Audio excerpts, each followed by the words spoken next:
गेल्या तासाभरापासून अधिक काळापासून शिष्टमंडळासोबत निवडणूक आयुक्त चर्चा करतात। मात्र आता राज ठाकरे यांनी काही महत्त्वाचे सवाल उपस्थित करत असतानाच काही परखड सवाल राज्य निवडणूक आयुक्तांना विचारत असतानाच निवडणूक आयोगाच्या प्रमुखांनाच आता इथे बोलवण्याची मागणी केलेली आहे। ही थेट दृश्यात राज ठाकरे या शिष्टमंडळाची बैठक सुरू आहे। निवडणूक आयुक्तांसोबत त्या बैठकीतून बाहेर पडलेले आहेत।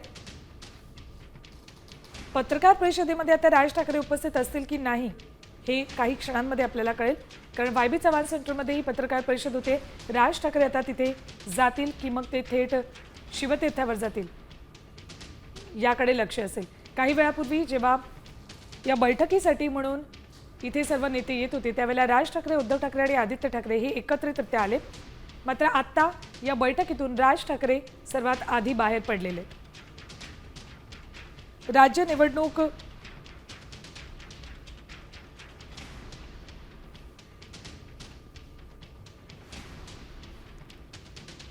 निवडणूक आयोगाच्या प्रमुखांना बोलवण्याची मागणी राज ठाकरे यांनी या बैठकीदरम्यान केली।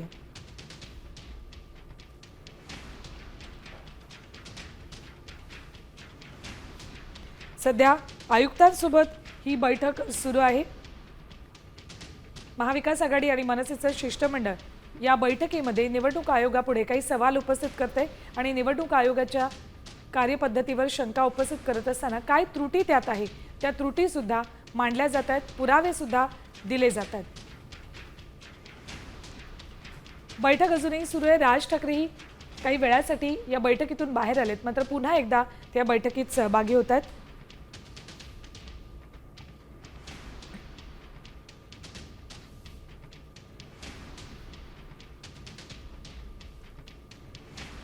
राज्य निवडणूक आयोगाच्या मुख्य अधिकाऱ्यांसोबत ही बैठक सध्या सुरू आहे।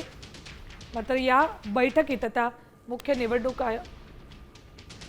आयोगाच्या मुख्य प्रमुखांना बोलवण्याची मागणी राज ठाकरे यांनी केली आहे। अजूनही ही बैठक सुरू आहे। साधारण 1.5 तास होत आलेला आहे या बैठकीला, मात्र अजूनही बैठक सुरूच आहे। या बैठकीला उद्धव ठाकरे, आदित्य ठाकरे, राज ठाकरे, शरद पवार, जयंत पाटील, बाळासाहेब थोरात, वर्षा गायकवाड उपस्थित आहेत। तर शेकापचे नेते उपस्थित आहेत। काय सवाल उपस्थित करण्यात आलेले आहेत मनसेकडून अर्थात राज ठाकरे यांच्याकडून निवडणूक आयोगापुढे? मतदार याद्या दुरुस्त होईपर्यंत निवडणुका घेऊ नका, तुम्ही निवडणुकीसाठी सज्ज आहात का, असा सवाल राज ठाकरे यांनी उपस्थित केलाय। मतदार याद्यांमध्ये प्रचंड घोळ आहे। 2-2 ठिकाणी मतदारांची नावं कशी काय आढळतात? निवडणूक लागलेली नाही तरी मतदार नोंदणी बंद का करण्यात आली? जे आज 18 वर्ष पूर्ण करतायत त्यांनी मतदान करू नये का, असा सवालही मनसेने उपस्थित केलाय। वडिलांचं वय मुलाच्या वयापेक्षा कमी कसं काय असू शकतं? अनेक महत्त्वाचे मुद्दे राज ठाकरे यांनी निवडणूक आयोगापुढे उपस्थित केलेले आहेत। दुबार मतदारांची नावं वगळली जावी आणि त्याबाबतचा तपशील सुद्धा संकेतस्थळावर दिला जावा अशी मागणी राष्ट्रवादी काँग्रेसकडून करण्यात आलेली आहे। आमच्याकडे पुरावे आहेत, आम्ही ते सादर करू, मात्र आमच्या हरकतींना तुमच्याकडून प्रतिसाद मिळत नाही असंही यावेळेला शशिकांत शिंदे, राष्ट्रवादी काँग्रेसचे प्रदेशाध्यक्ष, त्यांनी मांडले। तर आयोगाकडून पत्रच मिळालं नाही असं सांगण्यात आले।